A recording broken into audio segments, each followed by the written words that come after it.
falar de dois autores contemporâneos, que são autores que ainda estão entre a gente, estão produzindo, que exercem uma influência muito acentuada no direito contemporâneo, principalmente no direito constitucional, sendo que o Habermas também tem uma proposta política também muito forte, de intervenção hoje, nos últimos livros dele, em relação principalmente à ideia de futuro da humanidade, seja nas questões do meio ambiente, seja nas questões da manipulação genética, é uma questão antropológica, uma ética, a bioética, é um autor que está refletindo muito sobre isso.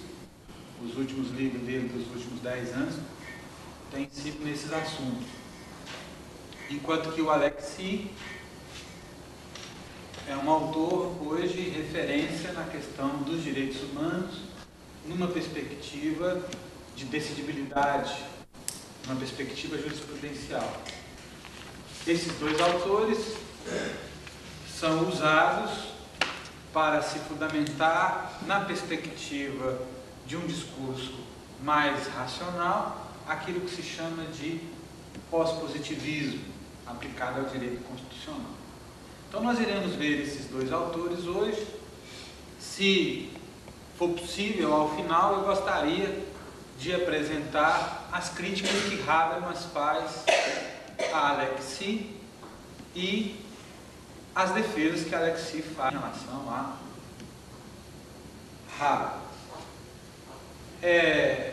Fazendo uma pequena rememoração do que nós já vimos até hoje, nesse exercício de hermenêutica e argumentação jurídica filosófica a partir das ideias contemporâneas, nós partimos da noção de que, por meio do mito de Apolo e Dionísio, nós poderíamos ter uma chave de leitura dos 4 autores.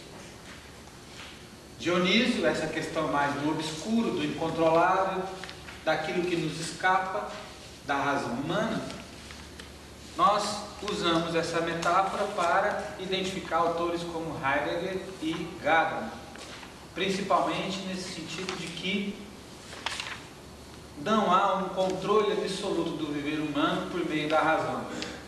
O homem já é inserido dentro de determinadas circunvisões de mundo. Quando ele está aí no mundo, ele já é pego pelas tradições, pelo modo de vivência, pelos valores. Há esse lado profundo, esse lado obscuro, que foge ao controle da razão. Depois, nós falamos dos apolíneos, que serão tratados no dia de hoje, Habermas e Alexis, que são autores que ainda defendem, ainda acreditam numa função primordial da racionalidade, da razão, como fator de construção de políticas consensuais, de convergências de decidibilidade, na noção de criar-se uma vida melhor. Depois nós falamos um pouco da hermenêutica tradicional, que é uma hermenêutica metodológica. Falamos da hermenêutica filosófica, que é uma hermenêutica que faz a fenomenologia do ato de interpretar e chega à conclusão de que o ato de interpretar é inerente ao homem. A factibilidade do homem é que ele é um ser interpretante. Depois chegamos a Heidegger e nós concluímos que do Heidegger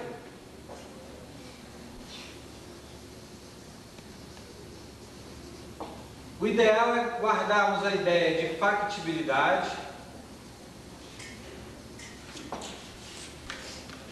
de ser para a morte,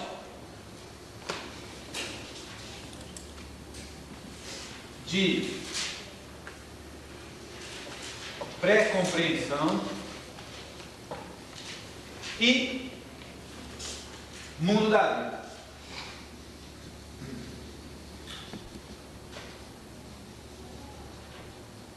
De Gadamer, linguagem, tradição, história, obras e diálogo para a fusão de horizontes. Agora nós vamos ver Habermas. Razão, procedimento, discurso.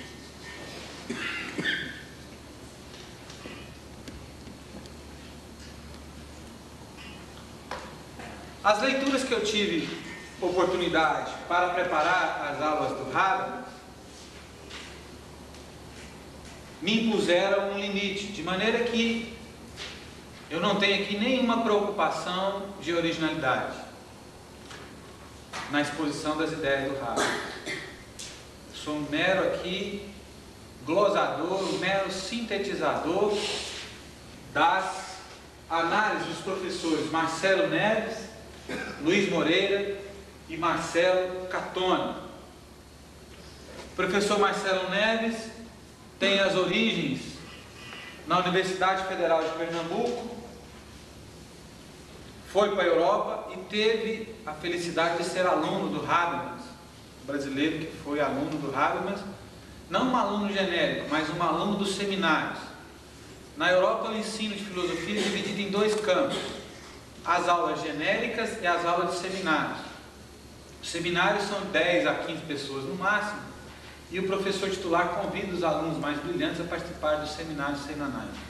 E o professor Marcelo Neves teve o prazer de compartilhar durante um ano ou dois dos seminários com o próprio Habermas. E ele produziu esse livro, publicado pela Martins Fontes, Entre Temis e Leviatã, uma relação difícil, que é a tese de livre docência dele, feita na em que ele faz uma análise toda da teoria habermasiana, comparando-a com a teoria de Luhmann. Então é um texto muito poderoso, reconhecido internacionalmente, publicado na Europa antes de se publicar no Brasil.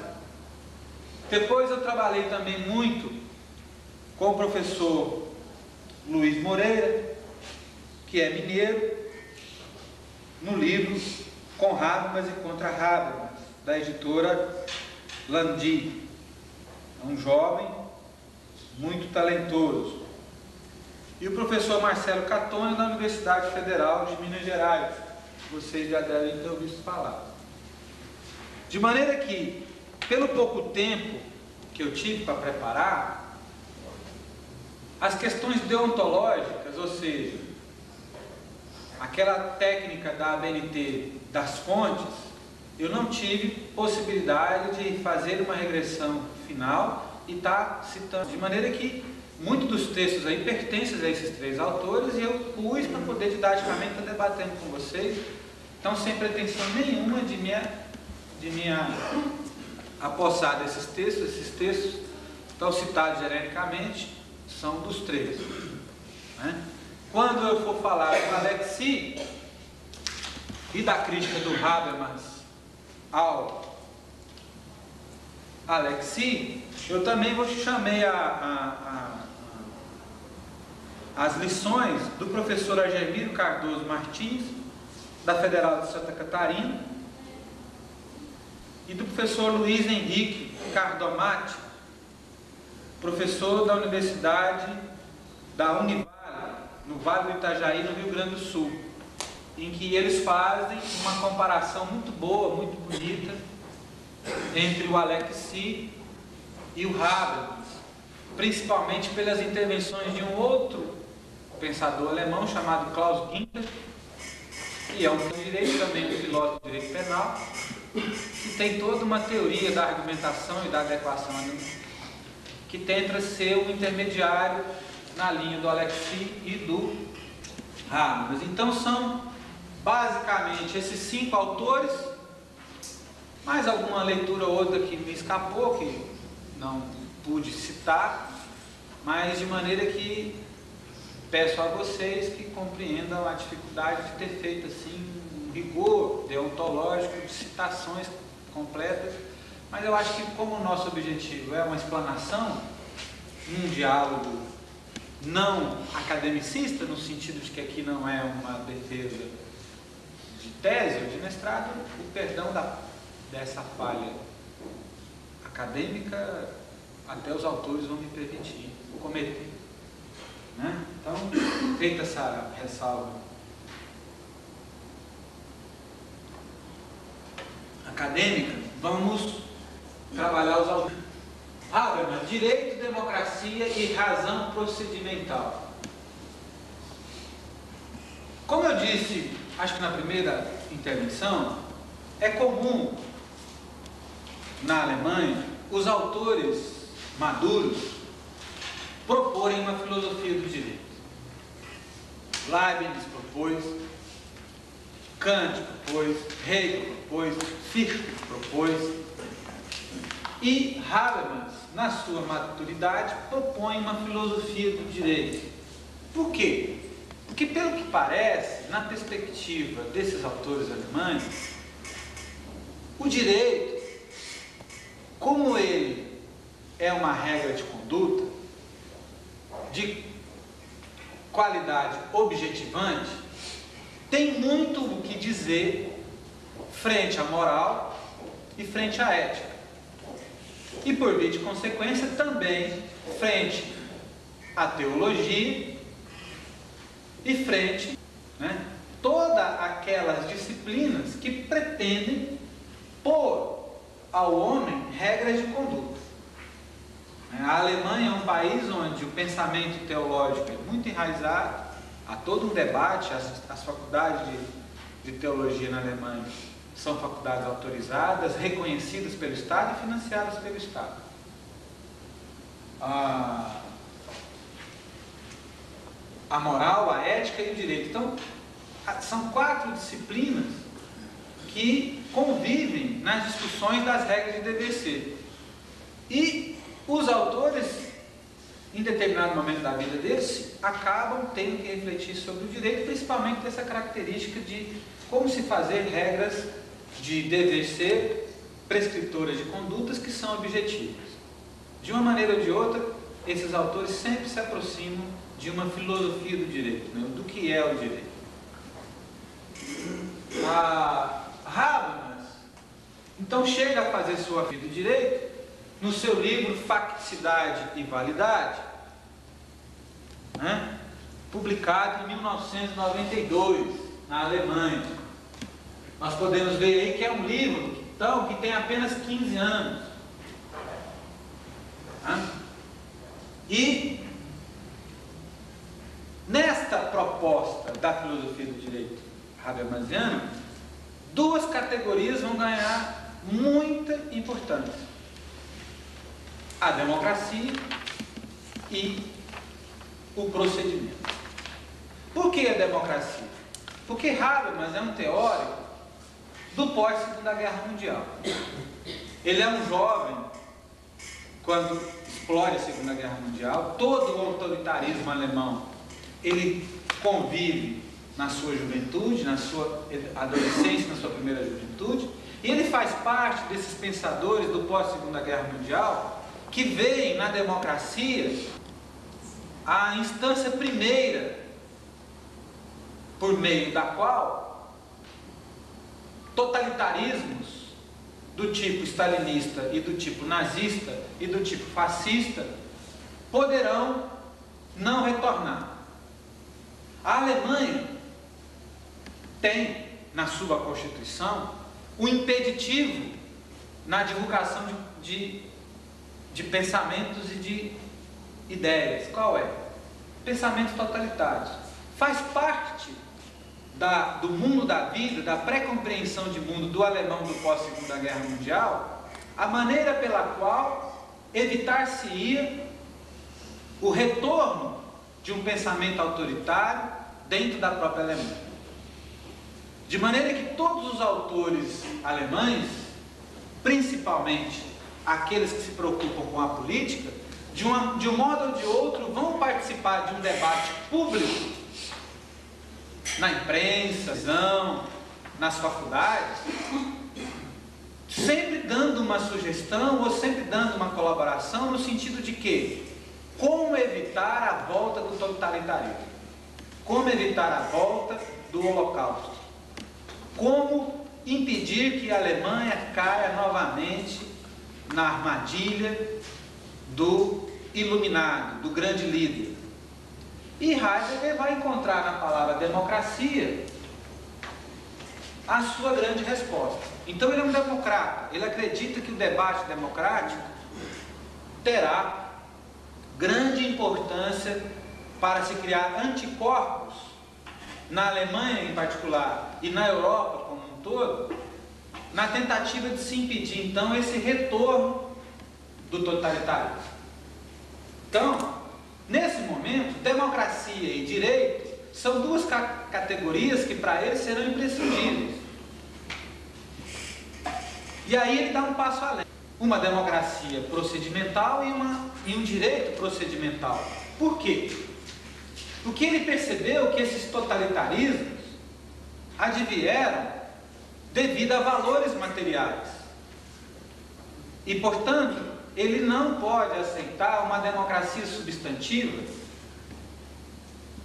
que acaba impedindo os consensos porque os valores são dados a priori. E quando você entra numa negociação, num discurso argumentativo já enraizado de valores, e valores, por exemplo, imprescindíveis, valores que você não pode abrir mão, essa regra procedimental, essa discussão acaba sendo inócua. De maneira que então ele vai propor uma democracia e um direito procedimental. Por quê? Porque é pelas regras da razão procedimental que abre o diálogo entre os seres participantes da comunidade dos homens viventes na Terra, que poderá, ouvindo o outro, discutindo com o outro, se abrindo para o outro, fazendo consensos pontuais, estabelecer regras de convivência. Então, tendo como pano de fundo essa ideia de que o homem não pode retornar a esses totalitarismos, Habermas irá então propor essa filosofia do direito cujas categorias principais seriam a democracia e o procedimento. Né?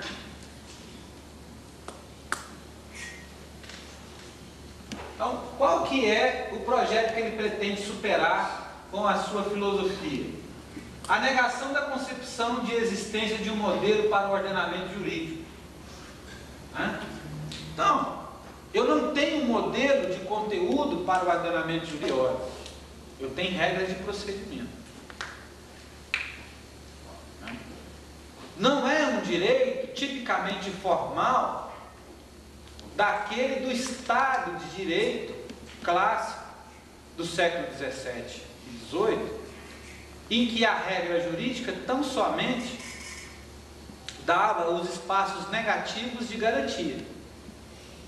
Esse direito também é um direito formal, mas agora é um direito procedimental, que vai além da mera formalidade, porque esse indivíduo que tem liberdades negativas, ele também tem que participar da ação pública, com a sua autonomia pública, e essa participação pública que só se dá pelas regras de procedimento. O indivíduo isoladamente, do tipo Estado de Direito clássico, acaba não tendo recursos ótimos para a proteção dos seus direitos, porque ele não se preocupa com o jogo democrático.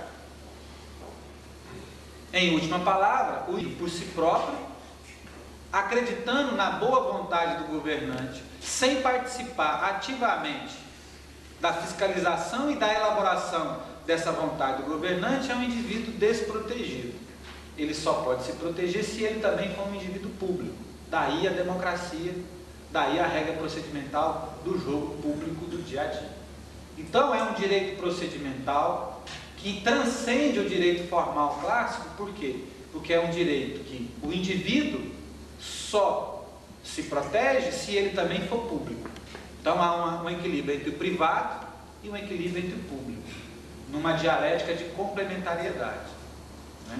Então transcende a questão formal, porque as regras procedimentais também serão importantes para o estabelecimento da... né? Então, como ele diz, a teoria discursiva não privilegia o direito formal, o direito material, pois não se atém a padrões estabelecidos, mas a constituição de uma liberdade comunicativa que assegura o perpetuar-se na criação do ato jurídico, como processo constituinte permanente. Então, essa ideia de uma constituição aberta, um processo constituinte permanente, né, a confiança no estabelecimento de um diálogo permanente, daí também a crítica dele ao Estado social, que pressupõe valores permanentes. Esses valores permanentes do Estado social são valores de conteúdo que impedem a regra procedimental entrar em acordos, né?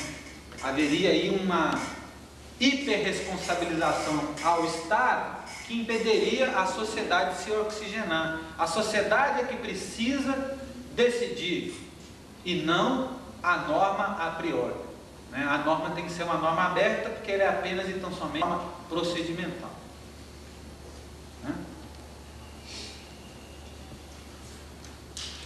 Então, somente a liberdade comunicativa reveste-se de caráter prescritivo. É a liberdade comunicativa, é a liberdade de comunicar o seu desejo, é a liberdade de se pôr como agente público, é a liberdade de participar do diálogo, é a liberdade de ir para o espaço público e construir ativamente a democracia. Então é uma proposta não daquela do liberalismo, que o indivíduo se voltava para o espaço privado e se protegia, mas é uma proposta um passo além, é uma proposta em que a democracia é que legitima o direito e o direito legitima a democracia. Só um direito democrático se legitima, e só uma democracia pelo direito é que se legitima. Daí as noções de facticidade e validade. Facticidade, ou seja, o fato de que o direito é positivo e é posto segundo regras procedimentais, oxigenam esse próprio direito pela validade que a legitimidade de cada processo lhe garante. Então a validade do direito é extraída da procedimentabilidade que ele institui a cada segmento de legitimação que ofere a possibilidade de um discurso comunicativo legitimador, em cada instância, seja na instância de um condomínio, em que se vai discutir o preço da cota, da reforma da frente do prédio, então ali há regras procedimentais, seja num procedimento administrativo, jurisdicional, legislativo, seja num regulamento de empresa, numa votação de sociedade anônima, sempre haverá então a necessidade das regras procedimentais legitimarem as tomadas de decisão. Então é um ciclo. O direito procedimental legitima as tomadas de decisão. As tomadas de decisão, como foram efetuadas pelo direito procedimental, retornam legitimando esse direito procedimental, porque eles sempre estarão legitimados pela ideia de que foram tomados segundo uma racionalidade discursiva de respeito aos agentes comunicantes, né? Então, nesse caso, a liberdade de constituir seu próprio horizonte, seu arcabouço conceitual e sua normatividade jurídica, que é elevada a um paradigma, né? A normatividade que é elevada a paradigma é uma normatividade posterior. Isso aqui é interessante. A normatividade é uma normatividade posterior. A regra de conteúdo só é obtida posteriormente ao procedimento. Eu não vou ao procedimento com regras de conteúdo a priori. A regra de conteúdo, ou seja, aquela que decide a concretude dos fatos, aquela que decide, ela é posterior, porque ela passa pelo procedimento. Não há uma regra material a priori. Nesse sentido, imaginemos um poder constituinte originário. Ele é livre. Por quê? Ele só deve respeitar o procedimento do diálogo. Ele não traz um conteúdo a priori. Ele não traz um conteúdo a priori. A tomada de decisão de uma sentença de um juiz também não traz um conteúdo a priori. Ela só pode ser efetuada, a regra de tomada de decisão, ela é a posteriori. A normatividade do direito, portanto, é uma normatividade sempre a posteriori. O único a priori do direito é as regras de procedimento. Então é nesse sentido que ele muda em paradigma para um direito procedimental que foge àquelas tentativas de estabelecer conteúdos valorativos a priori, respeitáveis do tipo direito natural, do tipo direito sacrílico, respeitáveis a todas as pessoas. Não, há uma abertura. Por que se dá isso? Porque ele tem uma perspectiva social moderna de que a sociedade hoje é uma sociedade secularizada e que, se você tentar estabelecer consensos com base em valores absolutos e universais, os consensos não serão estabelecidos. Por quê? Porque não há um núcleo comum mais capaz de criar regras de valores, conteúdos de valores a priori válidos para todos, porque haverá sempre uma contestação, haverá sempre um ponto de vista divergente. De maneira que a única universalidade que sobrevive é o procedimento.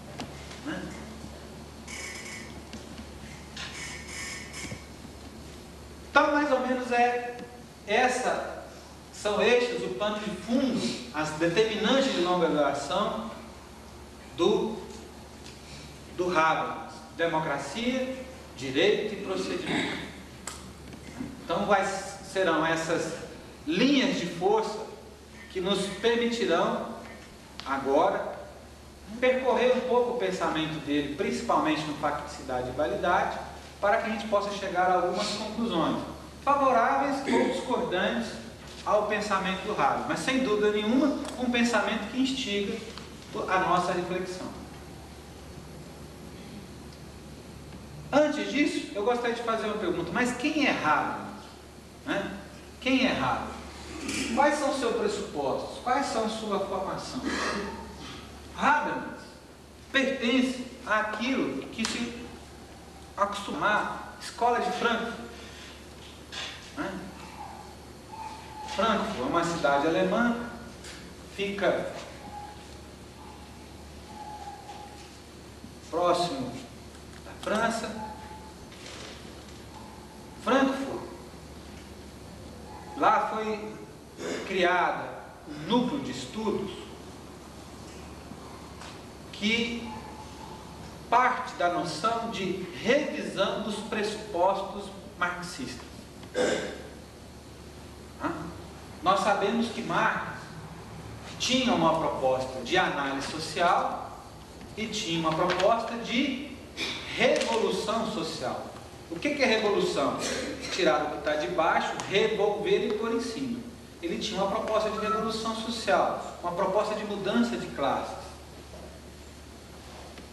A escola de Frankfurt vai deixar de lado a proposta marxista de revolução, porque ela vai acreditar que essa proposta de revolução é extremamente escatológica e mítica, porque pretende instituir o reino de Deus na Terra, no sentido de que no comunismo proposto por Marx e depois por Engels e depois por Lenin, haveria a grande felicidade no mundo terreno que extirparia as desigualdades. A escola de Frankfurt vai deixar de lado essa perspectiva marxista revolucionária e vai se abeberar da perspectiva marxista de crítica social.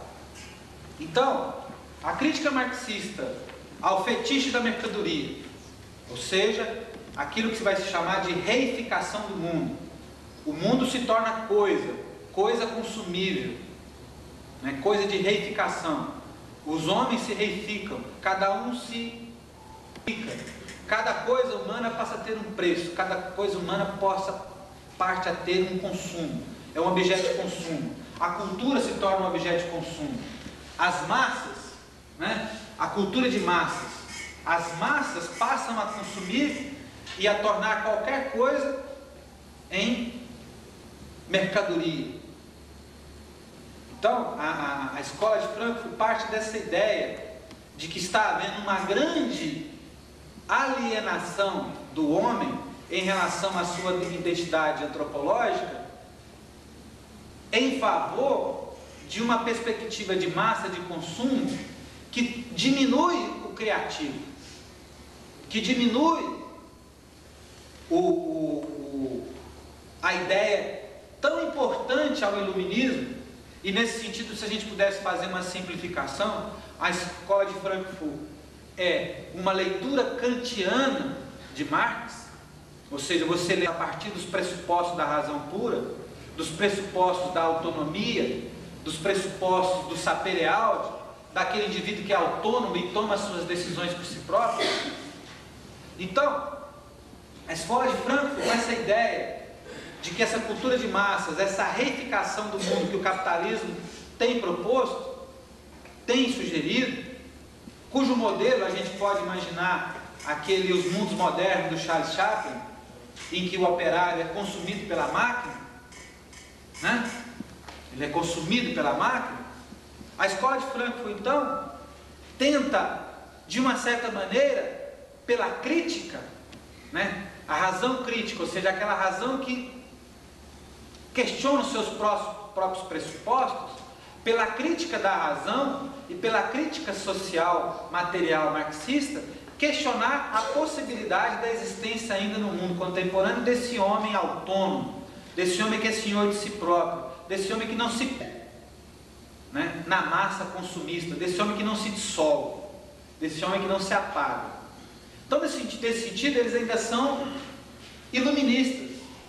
Não é à toa que Adorno e Horkheimer, que serão dois professores de Habermas e dois chefes de escola de Frankfurt, dois homens de peso filosófico, vão escrever um livro que está fazendo aniversário agora de 50 anos, que é a dialética do esclarecimento, né? Ou seja, o esclarecer, que é uma palavra do iluminismo, a luzes da razão, posta diante da dialética do vir a ser material do dia a dia. Como que eu posso manter o meu esclarecimento numa sociedade de massas em que a velocidade é tamanha que impede que eu pare para refletir? Como que eu posso me manter autônomo diante de uma sociedade que, quando eu digo que quero ser autônomo, ela me consome? Quando eu tento ser gauche, ou seja, quando eu tento ser um poeta maldito, ela me consome, me torna um fetiche. Basta ver, por exemplo, um autor revolucionário que se tornou um fetiche de consumo, que é o Che Guevara, né? E que se caricaturou a mensagem guevarista. Ele se tornou objeto de consumo, é cool, é clean, é fashion, usar a camisa de Che Guevara, usar o bottom Che Guevara, usar a boina Che Guevara. É uma sociedade que suga, que pega. Então a escola de Frankfurt tem essa preocupação do iluminismo com a crítica social. E o Habermas vai ser então aluno dessa turma, né? Só que ele vai introduzir, como ele é mais jovem, ele é aluno, ele vai participar das leituras, por exemplo, Adorno e Horkheimer são contemporâneos de Heidegger, então são pessoas que praticamente não dialogam uns com os outros, ou até mesmo acabam sendo adversários políticos, porque fazem parte de duas dicotomias de mundo. Enquanto que Habermas, nos anos 50 e 60, vai captar um pouco da hermenêutica e principalmente da linguística de tradição inglesa, Wittgenstein, Searle, né? Wittgenstein é um autor austríaco, mas vai fazer seus estudos na Inglaterra, que é essa possibilidade da fala, essa preocupação de como que a fala é um tipo diferente em relação às possibilidades de se reconhecer diante dessa cultura de massa. Então Habermas pertence em longa duração a essa escola de Frankfurt, com as características dele de que, além desses pressupostos de uma crítica da razão, de uma crítica marxista, ele também vai trazer elementos da linguística e elementos da hermenêutica. Os livros dele dos anos 60 trabalham mais com a perspectiva do marxismo, tanto que ele tem um livro chamado A Reconstrução do Materialismo Histórico, né? Depois ele vai ter uma crítica da técnica, depois ele vai ter uma preocupação com o espaço público. Só nos anos 80 que ele vai escrever a grande obra dele, que infelizmente não está traduzida para o português ainda, é uma lacuna que nos falta, que é a chamada Teoria do Agir Comunicativo, em 2 volumes, que a gente pode ter acesso em italiano ou espanhol, mas não há em português ainda. Então ele escreve, nos anos 80 ele começa a se tornar um autor já forte, maduro, e ele propõe essa conjunção da linguagem, da hermenêutica, da crítica materialista marxista e da tradição kantiana iluminista. Então é esse os pressupostos de longa duração do Habermas, né? No livro Facticidade e Validade, propriamente dito, e na evolução do seu pensamento, ele vai trabalhar com 4 níveis de evolução: a evolução do indivíduo, a evolução da sociedade, a evolução do direito e a evolução do Estado. Sempre nos pressupostos da leitura daqueles autores que eu citei. É interessante que a cada nível de evolução desses estratos corresponde um nível de evolução do outro estrato. Por exemplo, o nível de evolução cognitiva de um indivíduo na fase pré-convencional vai corresponder ao nível de evolução da sociedade arcaica, que por sua vez vai corresponder ao nível de evolução do direito revelado, que por sua vez vai corresponder ao nível do Estado de Direito. Então ele vai trabalhando essas categorias, ele vai remexendo essas categorias de maneira que cada nível corresponde a um outro, e ele vai construindo a sua teoria para, ao final, concluir que o mundo contemporâneo exige um indivíduo cognitivamente pós-convencional, com capacidade de abstração de si mesmo, para reconhecer o impessoal como um valor importante, o direito como um direito procedimental, a sociedade como uma sociedade secularizada e o Estado como um Estado democrático de direito. Ele vai chegar a essas conclusões. Podia ligar o ar, não?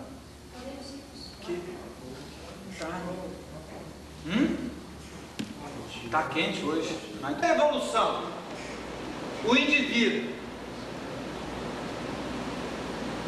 moral cognitiva, compreensão de mundo, pré-convencional, convencional, pós-convencional, Segunda evolução, a sociedade arcaica, avançada e moderna. Terceira evolução, o direito, revelado, tradicional e moderno. Quarta evolução, o Estado, Estado de Direito, Estado Social, Estado Democrático de Direito. Então são essas as categorias que vai utilizar para propor a sua filosofia do direito. A filosofia do direito dele, ótima, é aquela que tem um indivíduo, uma sociedade, um direito e um Estado capazes de apreender que as regras procedimentais que introduzem a noção de impessoalidade são as melhores para introduzir a noção de convivência possível. De convivência possível. Então ele vai requisitar a convivência desses quatro estágios: o indivíduo, a sociedade, o direito e o Estado. Sem esses quatro estágios de evolução, haveria uma inadequação do modelo dele. Ele não é ingênuo ao extremo no erro de afirmar que o modelo é perfeito. Ele vai dizer que na sociedade contemporânea nós vamos encontrar indivíduos de evolução pré-convencional convivendo com indivíduos de evolução pós-convencional, sociedades ainda presas a arcaísmos com sociedades presas ao pós-moderno.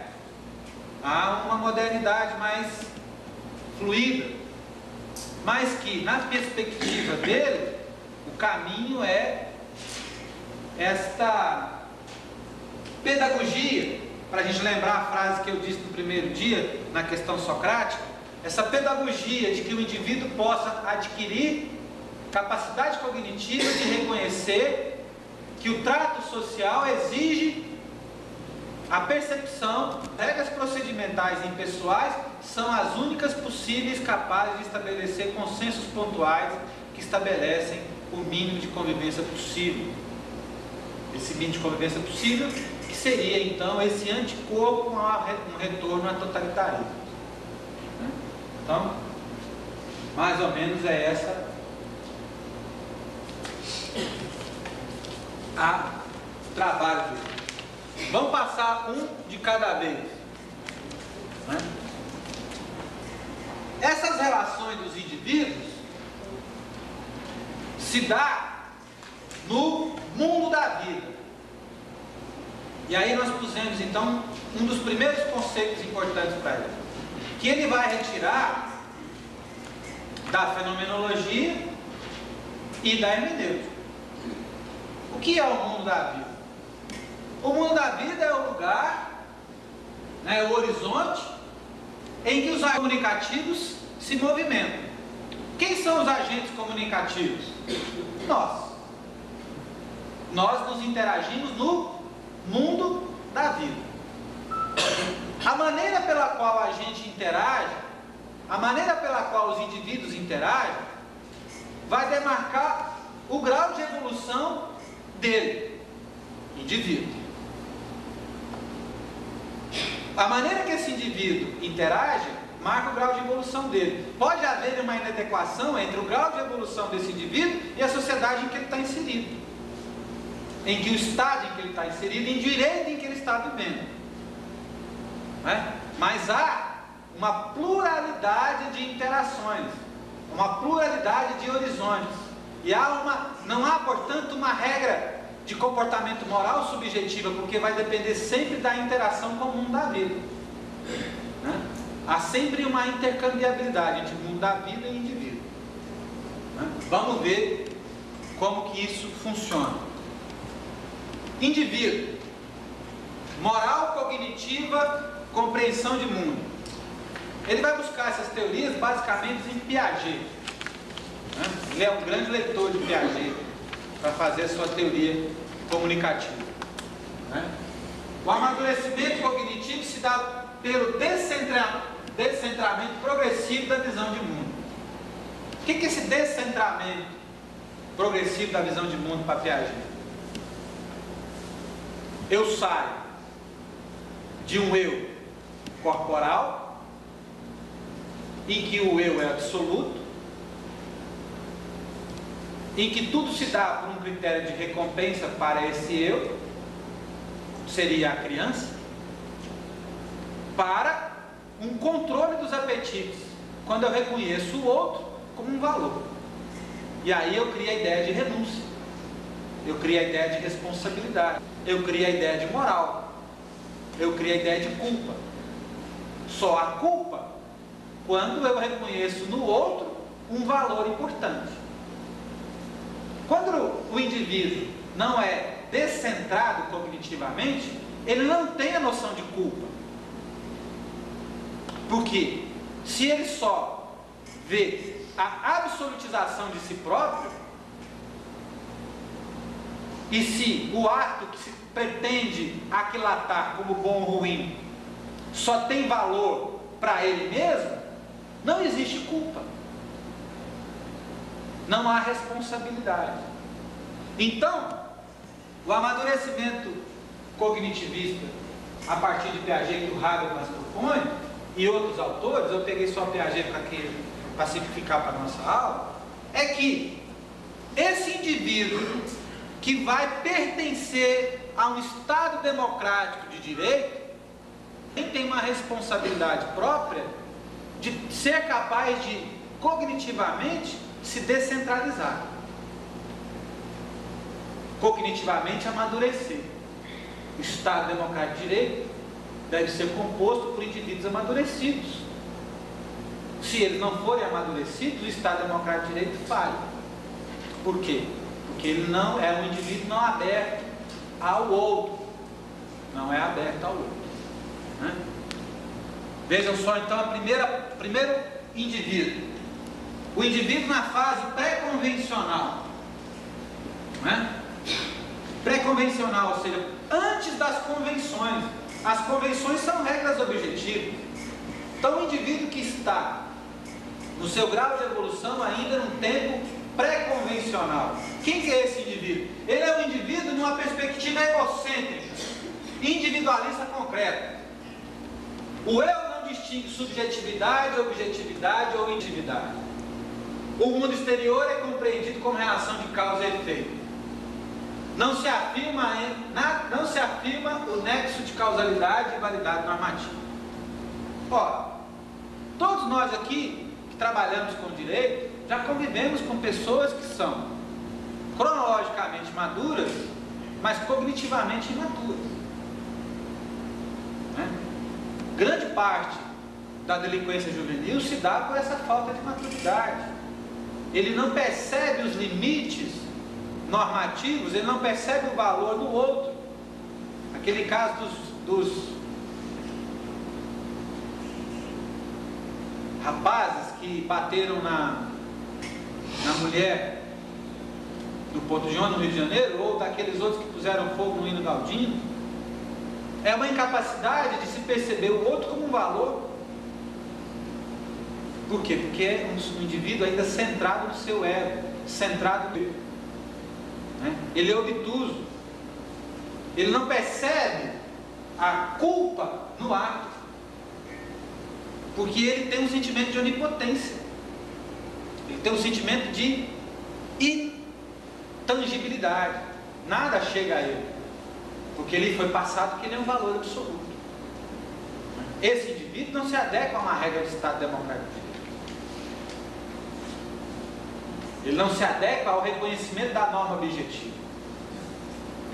Ele não refreia os seus apetites perante as regras de conduta. As regras de conduta não lhe dizem respeito, só lhe diz respeito àquilo que tem causa e efeito na completude do seu prazer. Então esse é um indivíduo pré-convencional. Depois haveria o indivíduo convencional. Já há um primeiro passo, né? Já há um primeiro passo. Agora esse indivíduo tem uma ideia de pertencibilidade ao grupo. A objetividade da norma moral para esse indivíduo se dá na ideia de que ele vai ter que respeitar as regras internas do grupo. O grupo é uma expansão da sua subjetividade, é o limite da sua subjetividade, mas este grupo, ele não reconhece no outro um valor, né? Seria o típico das torcidas de futebol organizada, que entram em conflitos com os outros por simplesmente pertencer a uma outra bandeira, a uma outra camisa, as brigas de gangue,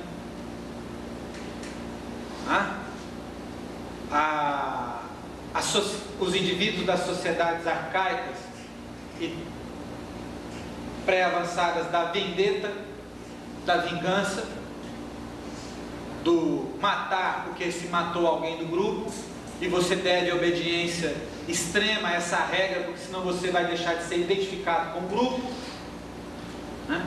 Que a gente pode ver naquele filme que o Rodrigo Santoro fez, tem uns 6, 7 anos, eu não me lembro o nome do filme. Alguém lembra? Que punha a camisa, o sangue no varal, quando a camisa, o sangue vermelho se tornasse um sangue amarelo, era o momento em que algum homem da família teria que ir cumprir a regra grupal de tirar a vida de alguém do grupo de lá, que tirou a vida de alguém do grupo de cá. Ou que a gente pode encontrar, por exemplo, no livro do Alexandre Dumas, Os Irmãos Corso, né, em que a vingança privada é um eterno repetir, um ciclo infindável, né, em que os da Silva vão matar os Pereira e ninguém para esse ciclo infindável. Por quê? Para você pertencer, você tem que cumprir a regra grupal de honrar a internabilidade dos costumes. Então esse é um indivíduo convencional, já há uma convenção. E o terceiro, diz Habermas, o adequado, é um indivíduo cognitivamente amadurecido, capaz de trabalhar com ideias pós-convencional. Ele vai além do ego, vai além do grupo, se abre para a sociedade e vê que a impessoalidade do trato social é bom, tanto para a sociedade quanto para ele. Ele é amadurecido o suficiente em termos cognitivos para renunciar, né? Olha lá, a objetividade da conduta é comparada às normas e procedimentos vigentes. A consciência moral já possui uma autorreflexibilidade procedimental, concebendo-se a justiça como orientação dos procedimentos de fundamentação de normas. Já se faz a pergunta: a minha ação é justa? A minha ação é universalizável? Vejam aí a ressonância de Kant, né? Piaget e Habermas, grandes leitores de Kant. A minha ação, a minha conduta é universalizável? A minha regra moral é moral porque é válida universalmente? Quer dizer, eu quero que se faça a mim o que eu faço aos outros? O que eu faço aos outros pode reverter para mim mesmo? Oi? O imperativo categórico. Já há uma ressonância aí. Esse indivíduo já cognitivamente amadurecido. Vejam então que a proposta da filosofia do direito do Habermas depende do amadurecimento cognitivo dos indivíduos e da sociedade. Vejam, então, a gente pode até fazer uma análise a partir dessa proposta. Quer dizer, o quanto um direito procedimental se torna pouco profícuo diante de indivíduos não cognitivamente maduros. Né? Não cognitivamente maduros. É a crítica que se faz, então, naquilo que eu falei na primeira aula, num certo sentido, de que o Habermas tem um olhar muito eurocêntrico e alemão. Né? Porque as periferias lidam com indivíduos nas mais variadas linhas de evolução. Quer dizer, o que é exceção na Europa, para nós que ainda vivemos um grau altíssimo de desagregação familiar, vamos pôr aí uma metáfora da pedagogia, que talvez não seja correta, porque não é só a pedagogia que amadurece o cognitivo, mas que participa, tem um alto grau de analfabetismo. Então, essa primeira postular da proposta habermasiana da sua filosofia do direito exige esse indivíduo pós-convencional, esse indivíduo descentrado. Então, vejam que ele é, nesse sentido, um otimista, um náufrago. Ele está pedindo coisas que talvez sejam de difícil aquilatação em termos universalizantes. O segundo passo é a evolução da sociedade. E aí vai ter a tricotomia, a arcaica, a avançada, tradicional avançada e a moderna. O que é a sociedade arcaica? É uma sociedade do nível pré-convencional. As ações são avaliadas tendo em vista só o resultado. É uma sociedade arcaica em que a responsabilização do indivíduo se dá por fatores externos. É o mito, é o sacro, é o divino que responsabiliza o indivíduo. É aquela frase que a gente escuta no interior, quando a gente vai fazer um júri, Ô doutor, quem matou foi Deus, eu só dei os tiros.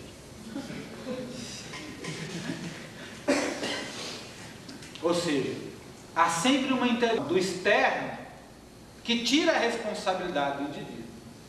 É aquele indivíduo mítico que vai consultar as cartas do tarô, para saber se ele vai ser bem sucedido na vida, porque alguma força exógena surgirá e levará a felicidade até ele. Ou que ele disse, a gente também encontra nos júris por aí: não, eu estava incorporado, uma força maligna me levou a fazer aquilo. Ele não consegue enxergar a própria responsabilidade em si. Ele sempre chama algo do exterior. É o mal olhado, é a maquerência. Eu tenho que me benzer, eu tenho que me libertar de forças exteriores a mim. Eu estou fazendo isso porque algo está me incomodando. Isso é uma sociedade, então, arcaica. Preponderam os mitos. As condutas desviantes são imputadas não ao indivíduo ou à sociedade, mas às forças da natureza, à intervenção dos deuses, dos mitos. Então, se eu traí a minha mulher, é porque eu fui inebriado por Afrodite. Afrodite veio em sonho e me inebriou. Então, sempre esse discurso que põe o mitológico como responsável pelo ato. O indivíduo não se responsabiliza. O interessante é que, no momento da pena, o divino também vai intervir. Então você pega o indivíduo e fala assim: vamos jogar ele no caldeirão quente? Porque se realmente ele é inocente, haverá uma intervenção de uma força que vai salvá-lo da morte. Se ele morrer, ele morreu, porque assim quis aquela força. O que vale para a não responsabilização, vale também para a responsabilização. É uma sociedade que não consegue quebrar o arco da ideia de que eu sou, logo sou responsável. Existe a norma, logo devo me adequar a ela. Quer dizer, não há essa autorreflexão. Não há ainda a concepção de que cada qual é responsável por si próprio. Responsável por si próprio. Nós vamos saber que essa é uma frase que entra na modernidade no século XV e XVI, depois das reformas religiosas, que vai ser o início da modernidade, essa responsabilização do indivíduo pelo seu próprio livre-arbítrio. Aí há uma mudança de paradigma e as coisas começam a se modificar. Mas essa sociedade arcaica ainda tem essa perspectiva. E, pelos exemplos que eu falei, a gente percebe que ainda há muito disso no dia a dia. A avançada não é a nossa. A avançada é essa que começa lá com as reformas religiosas, o início da era moderna, ainda não é a nossa. Mas ela já dá um passo além. O que a avançada faz? Desloca-se do saco para o campo da tradição.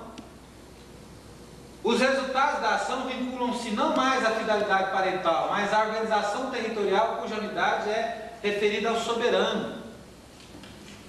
Então, é aquela metáfora robespierriana de que eu tenho que ter um soberano que me dá regras como um terceiro, esse tem que criar modos pelos quais vai impedir o conflito interno entre todas as pessoas. E eu passo a reconhecer a legitimidade desse terceiro, a legitimidade desse soberano como algo útil para o meu viver.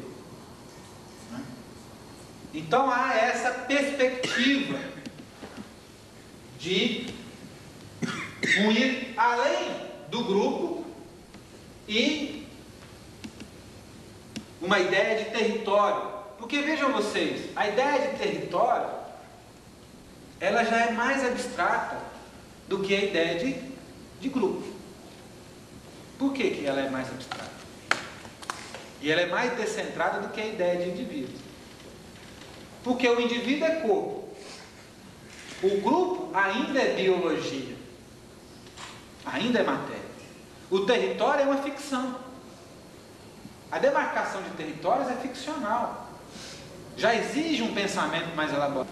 Já exige uma maior elaboração do trato social. O território exige um reconhecimento normativo. Exige tratados. Exige convenções. Exige o reconhecimento do outro. O limite de lá é outra coisa, então eu tenho que respeitar o de lá. Então, há uma maior descentralização.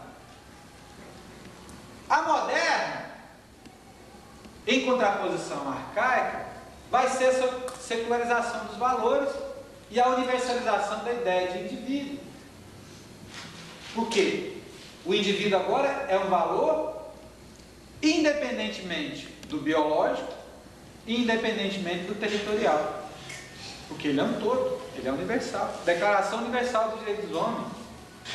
O indivíduo vai além do território e vai além do grupo. Não é? Então veja, surge um agir racional com respeito a fins, eticamente neutro. Eticamente neutro. Por que é eticamente neutro? Porque a sociedade moderna, ela tem uma preocupação eminentemente produtiva, de produção de riqueza, de consumo. E quando a gente estudava lá no direito tributário, estudava lá no direito comercial, vocês lembram quando os professores falavam para a gente, olha, dinheiro não tem origem, seja ele lícito ou ilícito, tem que pagar tributo. É mais ou menos o mesmo raciocínio. O direito, a modernidade, não se preocupa mais com as origens. Eu trabalho com abstrações. Eu não trabalho com o cristão, o protestante e o judeu. Eu trabalho com o comerciante, vendedor e consumidor e fornecedor. Eu abstraio. Eu crio categorias neutras ao valor. Eu crio categorias neutras a uma ética. Eu impessoalizo o trato. Eu vou além, eu vou abstraindo essas questões materiais e criando sempre códigos. O código do indivíduo, o código do consumidor, o código do comerciante, o código do cidadão, o código do eleitor. Eu não pergunto mais sobre mas quem é você? Qual é a sua família? Que grupo você pertence? Qual a sua origem? Não, ele é um valor absoluto em si mesmo. Ele é um ser que vale por si próprio, independentemente das suas origens. Então essa sociedade moderna é uma sociedade secular nesse sentido, porque ela neutraliza as leituras valorativas. Ela não se preocupa quanto ao conteúdo, ela só se preocupa em legitimar a forma, né? A forma de que você é um indivíduo comunicante legitimado no jogo da vida. No jogo da vida você comunica as suas ideias por regras procedimentais e nessas suas ideias você pode conseguir consensos. Então há essa neutralização. O mundo, a sociedade pós-convencional seria essa neutralização em relação aos valores, né? Então surge uma consciência pós-convencional e universalista da moral e do direito. Tudo em respeito a uma lógica do desenvolvimento autônomo, né? Lembram lá do Kant? Eu sou um ser autônomo a partir do momento em que eu posso tomar as minhas decisões por mim mesmo. Só um indivíduo que não precisa do médico dar a ele uma dieta, que não precisa do padre para dizer para ele como ele deve se comportar, que não precisa do professor para dizer para ele o que ele deve estudar. Ou seja, esse indivíduo autônomo é capaz de chamar para si a ideia de ser um ser esclarecido. Sendo um ser esclarecido, ele vai se introduzir na sociedade e se buscar se autodesenvolver, reconhecendo no outro um ser esclarecido, né? Então essa ideia de que há um desenvolvimento autônomo, e essa autonomia não pode brecar, não pode parar por perguntas quanto ao conteúdo, né? Não pode parar por perguntas quanto ao conteúdo. Então o que nós vimos até agora, né? É importante dizer que para Habermas essa modernidade realizou-se apenas parcialmente. Então Habermas discorda da ideia de pós-modernidade. Habermas quer uma radicalização da modernidade. A proposta iluminista da modernidade, da autonomia dos indivíduos como seres comunicantes, ainda não foi concretizada. Você falar de uma pós-modernidade, segundo Habermas, é pedir muito, né, a uma situação que ainda não se efetivou. De maneira que, para Habermas, o ideal é, pedagogicamente, seja pela intervenção das disciplinas da mente, seja pela intervenção da pedagogia, seja pela intervenção da economia, libertar aquele indivíduo preso ainda numa evolução cognitiva pré e convencional das suas limitações materiais, das suas limitações psicológicas, das suas limitações de vida, para que ele possa se inserir ainda no projeto da modernidade, que é o da autonomia dos indivíduos. Porque ele parte do diagnóstico que, como a sociedade ainda é extremamente multifacetária, falar de um pós-modernidade sem ainda exaurir o projeto da modernidade, ou seja, sem ainda criar anticorpos contra o totalitarismo, falar de uma pós-modernidade que defende o diferente, e daí a crítica de Habermas a Heidegger, que Heidegger, com a sua ontologia da diferença, serve de muito caldo para as propostas pós-modernistas, falar de uma fragmentação diferente, ou seja, propor a convivência numa sociedade fragmentada, sem núcleos comuns de desejos, nem mesmo que sejam esses desejos procedimentais, é plantar o germe, na perspectiva habermasiana, plantar o germe de propostas políticas totalitárias.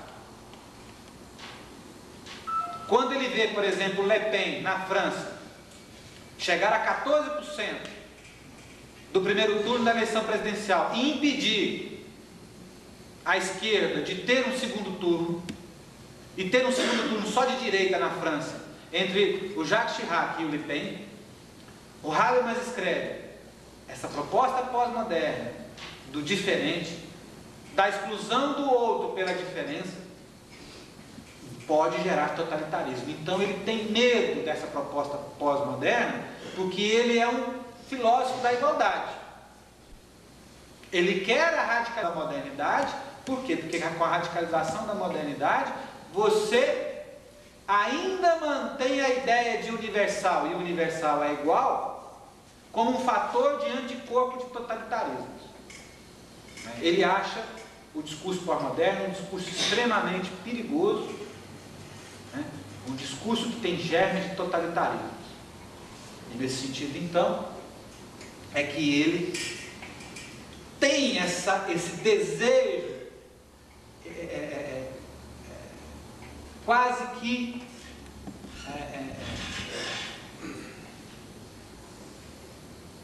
de graça, vamos dizer assim, para introduzir ainda essa possibilidade de estabelecer núcleos mínimos de universalização. E aí, como ele tem uma grande dificuldade diante da modernidade de estabelecer valores de conteúdo universalizante, ele lança a mão da ideia de procedimento. Então vejam que, para ele, essa questão do pós-modernismo, não é tão simples assim. Então o que nós vimos até agora do Habermas? Esse desejo de radicalização da modernidade, esse desejo de legitimar o Estado Democrático de Direito, permitindo a autonomia dos indivíduos, a oxigenação democrática, para que haja mínima convivência entre as diferenças, por meio da universalização da regra de procedimento. Para isso, ele faz um diagnóstico da ideia de indivíduo e da ideia de sociedade. Os indivíduos pré-convencionais, os indivíduos convencionais e os indivíduos pós-convencionais, numa perspectiva de amadurecimento cognitivo de leitura do mundo. O indivíduo numa sociedade moderna é um indivíduo que tem que se descentralizar, que tem que se tornar alheio a si próprio, tem que transcender a si próprio, transcender o grupo que ele pertence, transcender os aspectos biológicos que lhe forçam uma identidade. Então, nesse sentido aí, toda uma crítica ao hegelianismo de direita, que força uma identidade com a ideia de nação, com a ideia de Geist, ou seja, com a ideia de espírito do povo.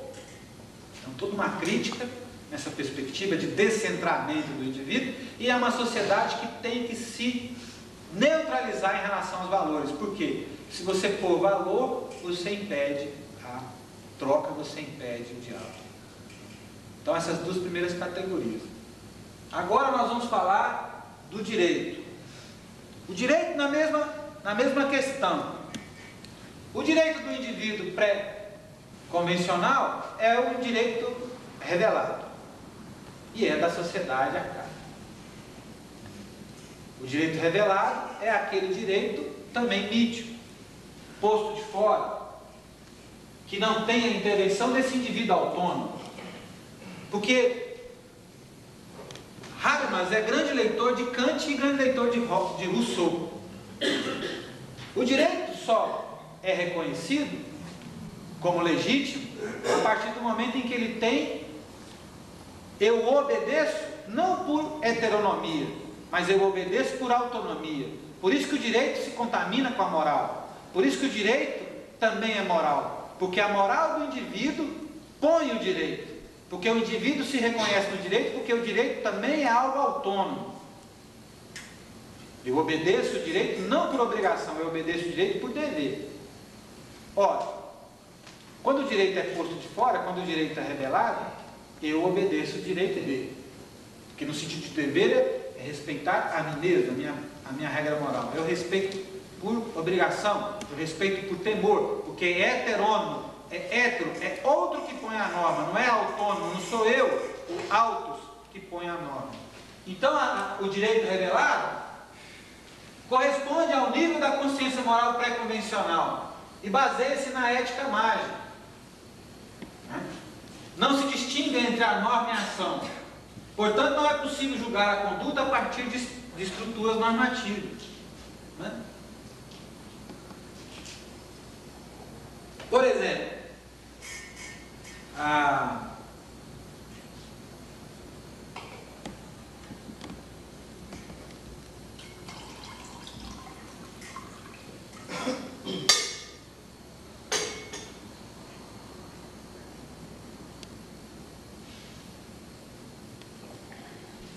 os conflitos são solucionados concretamente por autocomposição, autodefesa, retaliação, sem interferência de um terceiro.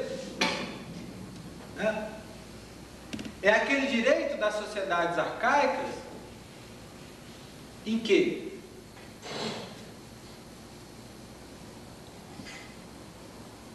a autorretaliação, a retaliação ao outro, é o que marca. Não há uma regra procedimental. Vejam o quão arcaico é os morros da sociedade brasileira e da nossa cidade em particular, O quão a gente tem visto mortes e mortes e mortes. Só no Espírito Santo, no estado vizinho nosso, 956 pessoas já morreram esse ano de 2007 por homicídio doloso. Uma sociedade arcaica nesse sentido, porque retaliação. Mato porque matou, porque devo matar, porque se não matar. Não há a interpenetração do Estado como um terceiro, a regra jurídica como um impessoal, forçando as composições. As composições são diretas. Isso choca quando você lê um texto como do Hahnemann, porque nos põe em questão, nós brasileiros, de uma dureza muito forte, você se reconhecer preso ainda a comportamentos não modernos, para dizer o mínimo. A pena não é imposta como uma resposta ao comportamento do indivíduo, mas como uma forma de livrar a coletividade de uma ameaça. Não é à toa que todo momento se reintroduz a ideia de pena de morte, de linchamento. Por quê? Porque é para eliminar. Porque quando eu elimino, eu quebrei a possibilidade da confiança no diálogo. Eu quebrei a possibilidade na confiança da pedagogia. Eu sou cético. Aquele, nem como alguém, a fala do outro não é autorizada, a fala do outro é desautorizada, porque ele nem outro é mais. Está fora. Não é? Então, esse é o direito revelado. O direito tradicional corresponde ao nível da moral convencional e a uma ética da lei, da norma como expectativa generalizada. O que é a norma como expectativa generalizada? Essa norma do terceiro, a norma positiva, a norma escrita, a norma válida erga omnes. As sociedades tradicionais já dão um passo além. Já há essa figura do Estado, já há essa figura do soberano, tão bem definida por Hobbes, no seu livro O Leviatã e no seu livro Do Cidadão. Não é? essa ideia do soberano que põe a regra para o terceiro, que põe como terceiro uma regra válida para todos. Esse direito tradicional, contudo, ainda não há uma diferenciação completa entre os campos da moral, do direito e da ética. A validade do direito prende-se a postulados de valor metafísicos. Vamos lembrar aqui que na sociedade moderna os valores metafísicos são desconsiderados, porque há uma secularização. O que são esses valores metafísicos? Pátria, ou uma Constituição como a brasileira de 1824, que põe a religião como algo imposto a todos, há um valor metafísico. Constituição de 24, brasileira, de 1824. Direitos que impõem a ideia de família, ou seja, um ideal ontológico de família, como se existisse a família platônica lá no mundo das ideias, que ela seria perfeitazinha e todos deveriam respeitar. Por quê? Porque aí há um valor metafísico da ideia de família. Então é um direito que está muito preso àquelas noções, e os civilistas aqui da sala devem lembrar, dos institutos jurídicos, né? Essas fórmulas conceituais pré-concebidas que têm um valor sacrílego. Casamento, contrato, mas é qual contrato perfeito em termos ontológicos, pronto, acabado. Há sempre um valor por trás. O direito procedimental não, é sempre o direito da renegociação a cada momento. Nessa ideia, por exemplo, de família, como a norma de conteúdo só é a posteriori, só se definiria o que é família a partir da decisão do juiz tomada no final do procedimento. Não há definição a priori do que é família. Família é aquilo que o juiz diz que é a partir do momento em que ele, pelo contraditório, simetria das partes, ouve e decide se é ou não. Então, por exemplo, a concubina, dita impura, o próprio nome já macula tudo, né? Veja só, valor metafísico, pureza. A concubina impura, que convive com um homem casado por 10 anos, tem 3 filhos com ele. O direito ainda trabalha com valores metafísicos a priori. Diz, esta concubina não tem os direitos da companheira, que é alguém que vive com o outro sem as regras do casamento, mas que não haveria impedimentos morais e jurídicos. É um direito, então, ainda moralizante, porque trabalha com conteúdos. Aí se perguntaria, mas por que, factualmente, esta concubina impura, que vive 10 anos com aquele homem, tem 3 filhos com ele, tratou-o tão bem, e depende economicamente dele, no momento em que ela vai ser amparada pela regra jurídica, ela vai ter que pedir compensações por serviços prestados, como se ela fosse alguém do tipo de uma coisa de serviços? Você cria uma nova categoria para resolver o problema, mas esse novo... Por que ela é diferente da companheira?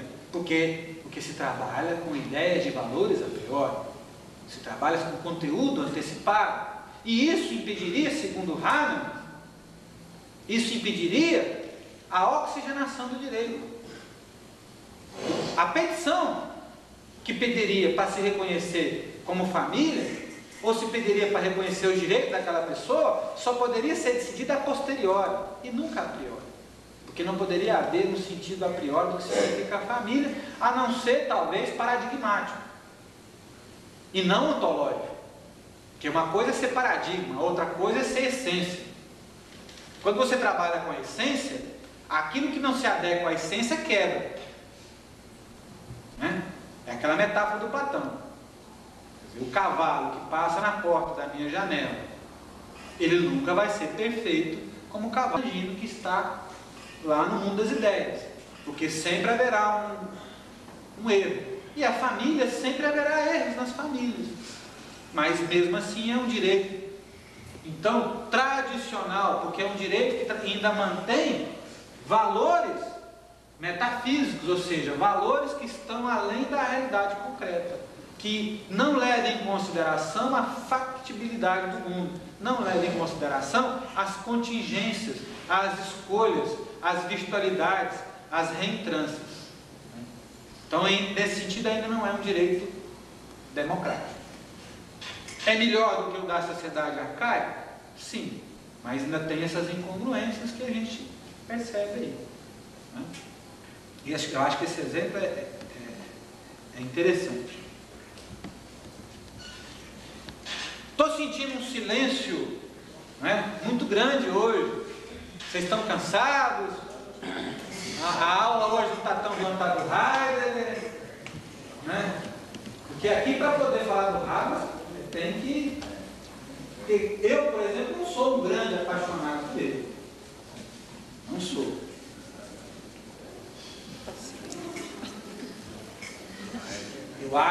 Eu gosto dos autores do trágico, porque eles não deixam mais espertos.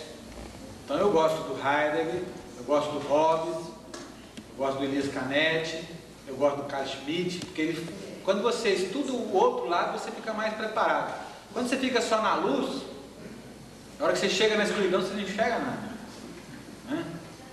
Então, meu amigo Habermas, eu acho que ele ainda é muito crédulo nesse fator pedagógico, nessa pressuposição de que o indivíduo cognitivamente amadurecido. Por isso, né, a crítica que o professor Marcelo Neves faz a ele, de que ele não tem uma perspectiva clara do que é o capitalismo periférico. Ele tem uma perspectiva eurocêntrica demais. Ele tem essa virtude de nos jogar para cima, mas tem as suas dificuldades. Direito moderno. O direito moderno, depois da positivação, diferencia-se as dimensões do direito, da moral e da ética.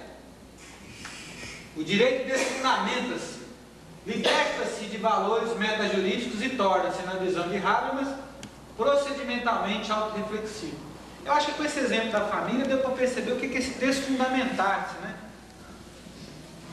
Eu me liberto desses valores metafísicos a priori para a tomada de decisão. A tomada de decisão é sempre a posteriori. A norma jurídica é sempre a posteriori. A norma de conteúdo de decisão é a posteriori. E interessante, ela só tem validade particular. Ela não pode ser generalizada. A regra de generalização é do procedimento legislativo. Lá é a regra universal. A regra de conteúdo do juiz é uma regra particular. Por isso que ela pode ser sempre a posteriori. Porque ela só vai dar conta do particular. Ela vai dizer, ali é família. Mas aquilo ali pode servir de exemplo. Mas não vai servir para falar que lá é família. Lá vai ter que se fazer um novo procedimento e dizer, não, ali também é família. E por aí vai. Há uma abertura. Habermas, a fundamentação agora é racional, em termos de procedimento. O direito moderno caracteriza-se pela sua positividade, legalidade, formalidade, universalidade e generalidade. Então, 3 passos: direito, sociedade e indivíduo. Direito moderno, procedimental. Direito moderno, sem conteúdo a priori. Direito moderno, positivo. Direito moderno, universal. Sociedade, sociedade secular. Sociedade que convive no paradoxo da diferença que remarca uma universalidade. Sociedade democrática que convive com um indivíduo cognitivamente amadurecido. Então, esses 3 passos do modelo da filosofia do direito do Habermas. Sempre na perspectiva de que isso é um modelo. Ele deixa claro que, em mais variados graus, os indivíduos e a sociedade vão se interpenetrando nas mais variadas esferas.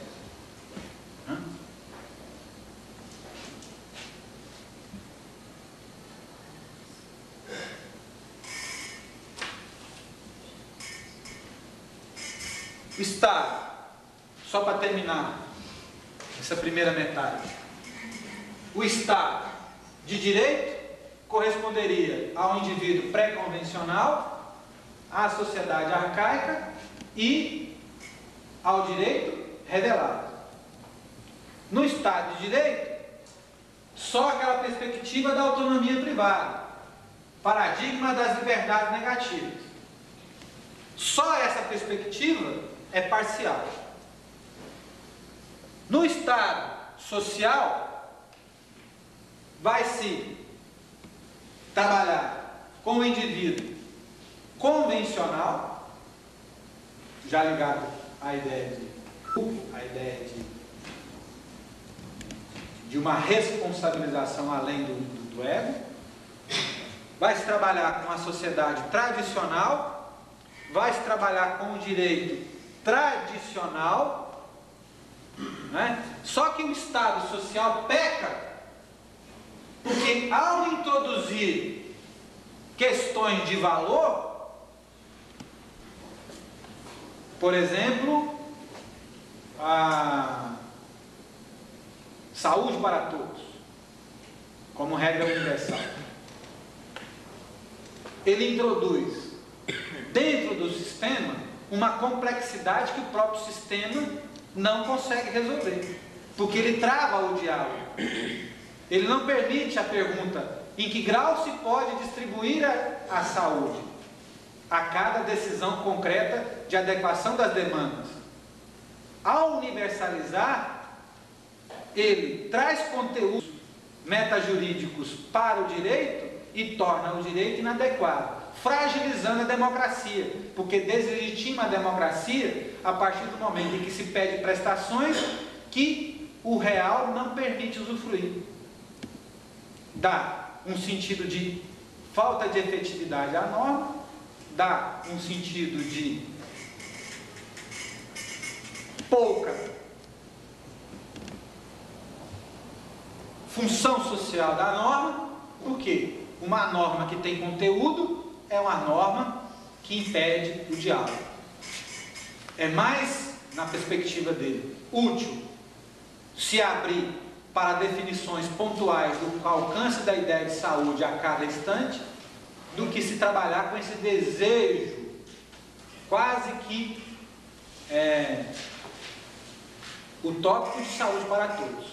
Então, o Estado social, ao querer fazer o bem a todos, acaba introduzindo a ideia de inadequação, porque o bem total inexiste, porque o bem total impede as decisões pontuais, porque cada decisão exige contrariar o outro, e o contrariar o outro só pode ser o contrariar consensual.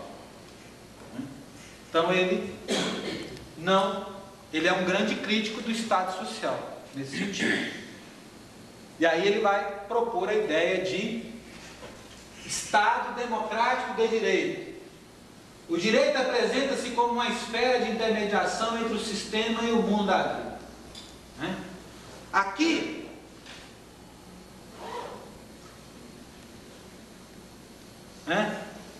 nesse Estado democrático de direito, vai haver aquele equilíbrio que eu estava falando entre a autonomia privada e a autonomia pública. A autonomia pública, por meio do procedimento legislativo, faz as regras universais que respeitam o princípio da regra U. É o discurso de justificação. O procedimento legislativo me dá as determinantes de longa duração, aquilo que garante a universalidade. Enquanto que o discurso dos procedimentos judiciais e administrativos, com a regra de adequação, então vejam que quebra os paradigmas. A democracia exige dois tipos de discurso. O discurso de justificação, que é universalizante, é dado pela minha participação pública na construção da vontade geral estabelecida pelo direito, que universaliza as regras de procedimento. Entretanto, eu preciso dos procedimentos judiciais e administrativos que vão me dar a regra do particular. A regra do particular. Aí eu pergunto a vocês, eu conto a história do paradoxo kantiano antes ou depois do café? Hã? Vamos? Então vamos falar. Tem uns aí que estão pescando. Até hoje é bom, viu? Qual que é o paradoxo kantiano? Hã? Qual que é o paradoxo kantiano? Só vou contar a história, a gente reflete, depois vocês ficam refletindo no café. O paradoxo kantiano é o seguinte: imagine o Kant dando aula, chega um aluno correndo, esbaforido, e pergunta: professor, o senhor pode me esconder? Porque eu estou sendo perseguido pela polícia política prussiana, e se eles me encontrarem, eles vão me matar. Ele diz: tudo bem, esconde aqui debaixo da mesa. E o aluno bem esconde debaixo da mesa. O Kant está dando aula de ética. É a primeira lição de ética: não mentir. É uma regra universal, não se deve mentir. Chega o soldado da polícia prussiana: professor, o senhor viu o aluno? O que o Kant faz? Quebra a regra universal e mente para salvar o aluno. Respeita a regra universal, não mente, conta a verdade e condena o aluno à morte, porque aquele que cai nas mãos da polícia política prussiana sabe-se que vai morrer na tortura, lá no século XVIII, XIX. O que ele faz? Como resolver o paradoxo kantiano? Então, os níveis de discurso que ele propõe. Por quê? Se confunde o discurso de justificação universal com o discurso de adequação processual. O discurso de adequação tem que levar em consideração não a regra universal. Por isso que as regras universais não podem ser de conteúdo, não pode ser de não mentir. O comportamento da decisão tem que levar em considerações a particularidade do caso. O nível das decisões jurídicas, éticas e morais não são os níveis das decisões democráticas. É extremamente democrático pôr como regra universal não mentir. Isso é regra universal. Contudo, o conteúdo da regra não mentir só pode ser aquilatada no a posteriori do procedimento. E no a posteriori do procedimento permitirá a Kant mentir sem macular a regra geral, porque o particular, nas suas características, lhe exige que ele minta e salve o aluno. Então, a regra de adequação, que é do particular, resolve o paradoxo kantiano entre o universal do discurso de justificação e o particular do discurso de adequação. Eu tenho que adequar a minha decisão à particularidade do caso concreto. Por isso que o direito a norma de conteúdo decisório é sempre a posteriori do procedimento. Os conteúdos por acaso existentes antes do procedimento podem ser afastados, porque eles não são absolutos em termos metajurídicos, a partir da minha decidibilidade a posteriori. Daí, por exemplo, a crítica que ele vai fazer ao Alexis, que a gente pode preparar aqui para falar na segunda metade. Porque Habermas vai sempre uma decisão adequada ao caso concreto, só uma decisão apenas, não existe dúvidas.